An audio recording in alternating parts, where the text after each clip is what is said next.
Gente, eu vou gravar esse vídeo com uma câmera frontal. Se eu me pegar olhando pra mim, são os meus traços de narcisismo, amor. Vamos falar sobre como se organizar para alcançar as nossas metas. Primeiro, meu bullet journal. Eu não sei se eu prometi fazer um tour por ele ou não, eu acho que sim. Aqui, depois dessa página de 2026, desculpa, vai estar espelhado. A gente tem aqui a página de metas. Cara, de uma semana para outra eu percebi que eu deveria ter repensado melhor as minhas metas. Não só repensei, como eu fiz uma página só para isso. E essa página me resultou num método, qual eu vou passar aqui. E também quero explicar toda a minha linha de raciocínio para completar as metas. Um dia desses eu tava revendo a minha meta de estudar inglês 4 vezes por semana. Até aí tudo bem, não é mentira. Eu realmente quero estudar inglês 4 vezes por semana, mas não é uma meta anual. Um grande meta, não é minha meta de vida estudar inglês 4 vezes por semana a vida toda. É aí que caiu a ficha, que eu pretendo fazer o meu TOEFL.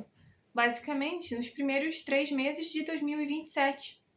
O que significa que esse ano eu tenho que me preparar para essa prova.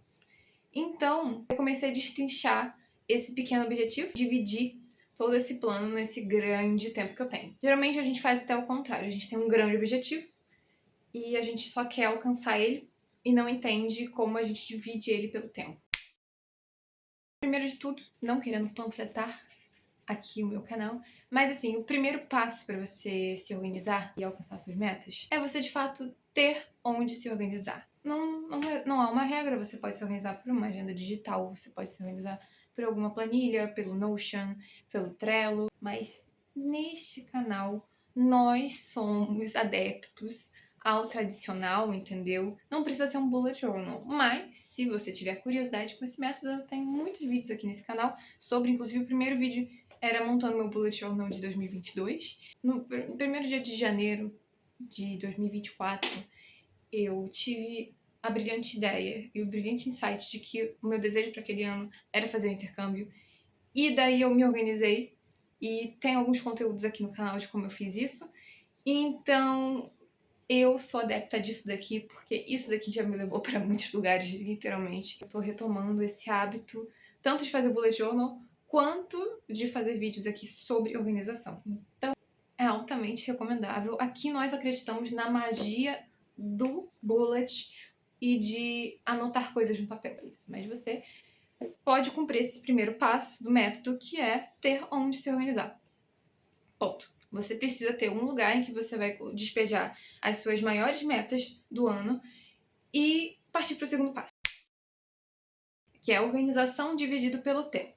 Entender qual o tamanho dessa meta, quando que você acredita que ela vai se realizar, ou então se ela tem um tempo exato. No caso, esse ano meu objetivo era estudar inglês, porque eu pretendo fazer o exame do TOEFL nos primeiros 3 meses de 2027. Ou seja, é engraçado porque ela até ultrapassa esse ano, né, essa minha meta, mas realmente eu não posso chegar em 2027 e falar assim, eu vou fazer esse exame do nada sem ter me preparado esse ano inteiro.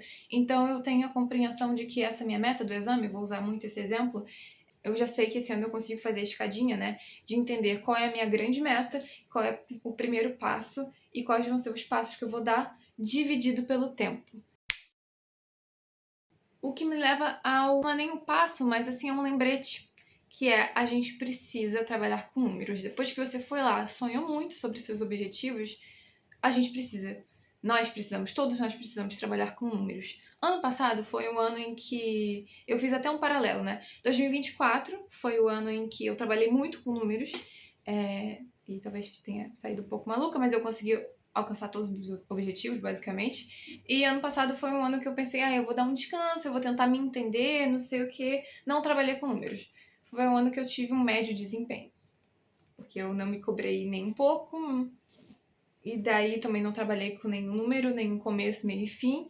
E daí não foi o ano que eu concluí muitas coisas. Então, a conclusão que eu tive é que números são importantes. E esses números são o tempo, às vezes uma quantidade de atividades que você tem que fazer. No caso do inglês, eu estipulei que eu tenho que estudar 4 vezes por semana. E, inclusive, a gente vai falar mais disso mais pra frente, né, sobre a semana. Porque eu tô falando de tempo de 1 ano, mais ou menos, que é o grande objetivo, que geralmente a gente faz as nossas metas pro ano. E dividir essas pequenas atividades em meses, e então a gente vai chegar na semana, já já. com vocês aí uma página do Bullet Journal sendo feita, a página do planejamento. Aí foi onde eu literalmente peguei todos os passos que eu acredito até então que vão ser importantes para alcançar meu grande objetivo e separei eles em uma certa cronologia. Não é perfeita, mas eles estão dentro de 2 quadros, basicamente, que são os espaços de tempo dentro de 2026. Aí eu fiz até uma linha do tempo. Tem o ano de 2026 dividido pela metade, né? Tá escrito julho ali na metadinha, que representa o segundo quadrante ali do ano. Quadrante? Não, o segundo semestre do ano. E tem uma parte em rosa que é 2027, que são os primeiros 3 meses, mais ou menos. Obviamente não é obrigatório fazer uma linha do tempo, mas ela ajuda a visualizar bastante coisa. Até porque na minha lista eu comecei escrevendo justamente janeiro até junho e comecei a escrever tudo que até então eu acredito que vão ser os passos necessários para eu cumprir no período de tempo de janeiro até junho, né, nos primeiros 6 meses do ano. Fiz aí com quadradinho, né, pra eu poder ticar, mas eu acho que vai ser muito mais satisfatório eu pegar um marcadorzão, assim, quando eu terminar cada tarefa e passar em cima, assim, grifar a frase inteira. Eu tô começando a me visualizar fazendo isso. Nessa lista, dentro do espaço dos primeiros 6 meses e na lista dos segundos 6 meses, né, não tem uma ordem cronológica aí dos fatos. A única coisa que eu sei é que o mais indicado vai ser cumprir tudo isso dentro desse período de tempo. Talvez a única dica que eu dê, assim, agora que eu tô visualizando o vídeo, seria, tipo assim, se vocês estão fazendo essa lista de novo, de forma tradicional no papel, deixar mais espaço entre elas, porque no decorrer do ano pode acontecer de você conseguir visualizar melhor algumas metas e precisar adicionar mais itens. Basicamente um checklist. E daí, depois dessa divisão em meses, basicamente, ou em semestres, a nossa grande organização vai se tornar uma organização rotineira, uma organização diária. A meta a respeito desse grande plano do inglês era terminar o meu curso de inglês. Então, para isso, eu preciso estudar aí, fazer uma quantidade de 4 aulas por semana. Eu gosto desse número 4, porque, tipo assim, a semana tem 7 dias, 5 dias úteis, e eu cheguei nessa conclusão analisando a minha rotina pessoal, que eu posso fazer as coisas em 4 dias por semana, e se eu não conseguir em todos os 5 dias úteis da semana, eu consigo usar pelo menos um dos meus dias de final de semana para repor esse dia que faltou. Foi isso que eu consegui encaixar na minha rotina, dentro do tempo, né? Porque a gente tem uma vida, e a gente tem os nossos desejos, nossos sonhos, mas a gente também tem uma vida. Então, foi um número que eu cheguei. Você pode chegar no seu número aí, entender se você tem tempo de sobra, se você consegue estudar ou então fazer essa meta por mais tempo. Inclusive, eu basicamente segui essa fórmula dos 4 dias para as minhas outras metas desse ano. Então, eu tenho metas de ir para academia, sem discriminar qual dia é, de escrita, que não tá dividida em dias, mas está dividida em minutos por semana. E aqui aí tá o pulo do gato, que é depois que você organiza o macro, né? Que é saber o seu grande plano, dividir em blocos, depois introduzir essa meta na sua rotina. Essa é a parte não romantizada do Vision Board, tá, gente? Acho muito legal a prática do Bullet Journal por causa disso, porque você vai todos os dias construir isso, inevitavelmente. Se você não construir, não vai ter. E lembrar também que é uma escolha diária, tá? A gente escolhe todos os dias. Se você tem uma meta de estudar todos os dias, você não pode só eu decido hoje estudar todos os dias. Não, todos os dias você vai ter que escolher e ativamente fazer. Por isso que eu gosto muito da magia do papel, tá?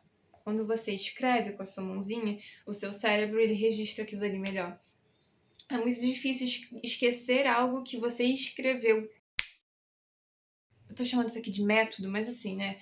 Formalmente eu não estudei isso, eu só vivi isso nos últimos anos e hoje eu consegui sintetizar tudo isso numa página do meu caderno, né? Isso muito bacana. Se você principalmente consegue se entender, eu acho que é uma outra dica de ouro, assim.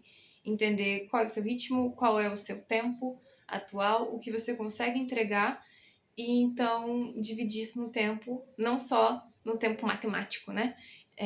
lógico de, tipo, temos 7 dias por semana, temos 24 horas por dia, e sim entender qual é o tempo que você tem e o tempo que você, de fato, está disponível para se dedicar a essa tarefa diária que vai resultar numa grande conclusão de uma meta. Isso deu certo para mim no ano que eu me planejei aí para fazer meu intercâmbio. No primeiro mês eu estava resolvendo a parte documental, né, e já estava virando expert em todas as coisas que eu tinha que fazer proximamente, e então foi realmente cumprindo pequeníssimas metas que eu consegui alcançar esse grande objetivo.